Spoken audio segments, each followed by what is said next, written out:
Kalau pada bab 1 itu kita hanya membahas satu buah ruang vektor, nah di bab ini, di bab transformasi linear ini, kita akan membahas dua buah ruang vektor ya. Jadi, ruang vektor yang pertama biasa kita sebut V, ruang vektor yang kedua itu biasa kita sebut W. Nah, di sini saya ingin mendefinisikan sebuah relasi antara V ke W ya. Nah, dan relasi yang akan saya maksud ini adalah relasi yang berbentuk sebuah fungsi. Ya, jadi sebuah relasi bisa dikatakan sebagai sebuah fungsi kalau memenuhi dua kondisi ya. Jika Anda ingat, ini ada di kuliah logika dulu.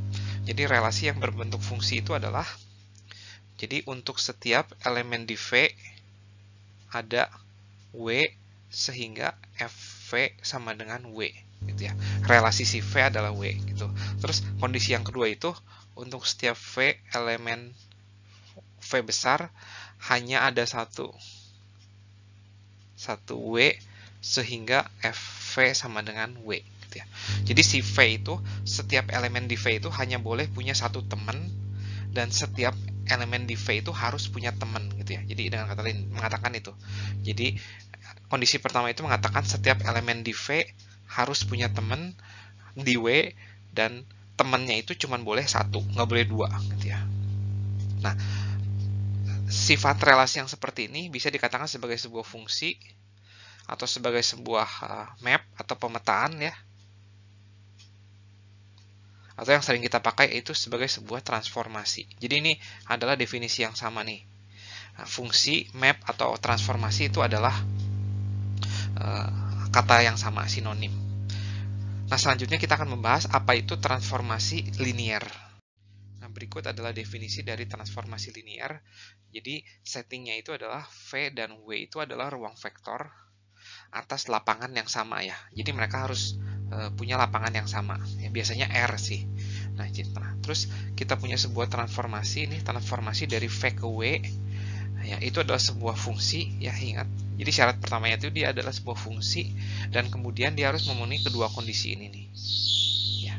Kondisi pertama itu jika kita jumlahkan, jadi U dan V kalau kita jumlahkan dulu itu nilainya harus sama dengan ketika kita petakan dulu baru kita jumlahkan ya. Jadi dijumlahkan dulu baru dipetakan itu sama dengan dipetakan dulu baru dijumlahkan. Nah, oleh karena itu lagi-lagi ini plus di sini itu didefinisikan di V, tapi plus yang di sini ya itu didefinisikan di W ya. Dan syarat kedua itu sama, dikalikan skalar dulu baru dipetakan ya. Itu sama dengan dipetakan dulu baru dikalikan skalar ya. Jadi itu adalah kedua syarat sebuah transformasi untuk menjadi transformasi linear. Habis ini ada lumayan banyak contoh yang akan kita bahas. Nah, di sini saya punya ruang vektornya itu V dan W-nya itu sama, yaitu sama-sama di R ya. Jadi ini adalah V-nya, ini adalah W-nya. Jadi ruang vektor V dan W itu kebetulan sama. Nah, saya punya dua buah transformasi. Nah, ini adalah aturan dari transformasi yang pertama, dan ini adalah aturan untuk transformasi yang kedua. Nah, kita tinjau yang pertama dulu, apakah transformasi yang pertama itu linear? Ya, jawabannya itu iya. Nah, kalau jawabannya iya, Anda harus buktikan, Anda harus lakukan buktikan kedua syarat yang tadi kita sudah bahas di definisi transformasi linear ya. Berarti ambil X dan Y anggota R ya, yang ada di sini nih ya. Jadi akan dibuktikan T1X plus Y sama dengan T1X ditambah T1Y ya. Tinggal kita buktikan saja ya. T1X plus Y itu adalah, menurut aturannya ini menjadi 3 ya. Nah, ini bisa kita pisah menurut sifat distribusi. Dan 3X itu adalah peta dari si X, dan 3Y itu adalah peta dari si Y. Maka terbukti ya. Nah, sama juga untuk yang syarat kedua ya, ambil X anggota R dan alpha anggota F ya, skalarnya. Nah, maka T alpha X adalah, nah menurut definisi lagi-lagi ini menjadi 3 alpha X. Nah, menurut sifat asosiatif, yang mana yang dijumlahkan dulu nggak ada masalah, yang dikalikan dulu nggak ada masalah ya. Nah, ini menjadi alpha T1X ya. Ya, dengan ini terbukti bahwa transformasi yang pertama itu adalah transformasi linear. Nah, bagaimana dengan transformasi yang kedua? Nah, transformasi yang kedua ini sayangnya itu dia adalah bukan transformasi linear, walaupun kalau kita gambar di grafik nih 2x plus 5 itu kan kayak gini adalah fungsi garis, tapi dia bukanlah fungsi linear ya. Jadi fungsi garis sama fungsi linear itu adalah dua hal yang berbeda. Nah, untuk membuktikannya kita tinggal ambil contoh penyangkal aja. X sama dengan 1, Y sama dengan 2 nih. Tx sama dengan 1 itu apa? 2 kali 1 tambah 5 ya. Ty sama dengan 2 itu apa? 2 kali 2 tambah 5. Nah, ini dapatnya 7, ini 9 ya. Sementara kalau Tx plus Y, T3 berarti ya. Ini transformasi yang kedua ya. Itu adalah 2 kali 3 tambah 5 ya. Sama dengan 11. Nah, kelihatan di sini bahwa 11 itu tidak sama dengan 7 tambah 9. Ya, berarti transformasi yang kedua itu bukanlah transformasi linear. Ya, semoga cukup jelas. Kita akan lanjut ke contoh berikutnya. Nah, di contoh ini lagi-lagi saya ada dua buah transformasi. Nah, V-nya itu adalah ini R2 dan W-nya itu adalah R4. Untuk kedua transformasi ini sama. Nah, yang transformasi yang pertama ini linear, sementara transformasi yang kedua itu non-linear. Nah, untuk membuktikan dia linear, lagi-lagi Anda harus membuktikan kedua syarat tersebut ya.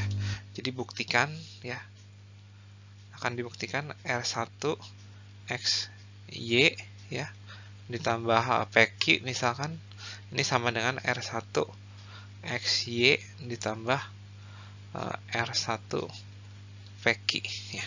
Nah, tinggal buktikan ini ya. Saya akan tinggal kayak ini sebagai latihan buat Anda. Dan kemudian untuk syarat yang kedua itu adalah ini. Alpha X Y harus sama dengan alpha dikalikan R1 ya. Nah, tolong buktikan ini nih. Nggak terlalu susah, harusnya Anda bisa untuk melakukannya. Nah, tapi untuk yang R2 nih, untuk yang R2 ini adalah sebuah transformasi yang tidak linear ya. Nah, bagaimana cara membuktikannya? Lagi-lagi ambil sebuah contoh penyangkal ya. Gampang aja, saya ambil alfanya itu min 1 ya.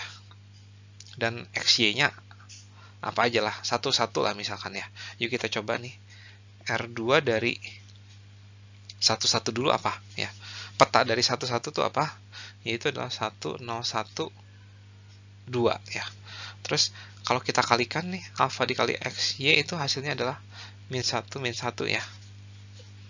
Ini adalah R2 dikalikan alfa XY adalah min 1, min 1 kalau kita petakan adalah min 1, min 1. Nah, min 1 tambah min 1, terus kita mutlakkan jadi 2 ya. Nah, sementara kalau alfa dikalikan R2 1, 1, ini hasilnya adalah min 1, 0, min 1, min 2 ya. Nah, jadi ini dengan ini nilainya berbeda ya. Nah, oleh karena itu R2 itu bukanlah transformasi linear ya. Jadi lagi-lagi saya ulang sedikit, untuk membuktikan sebuah transformasi itu linear, Anda harus membuktikannya itu dengan membuktikan bahwa dia itu memenuhi kedua syarat tersebut. Tapi untuk membuktikan bahwa dia itu bukan transformasi linear lebih mudah, Anda harus cukup mencari contoh penyangkal.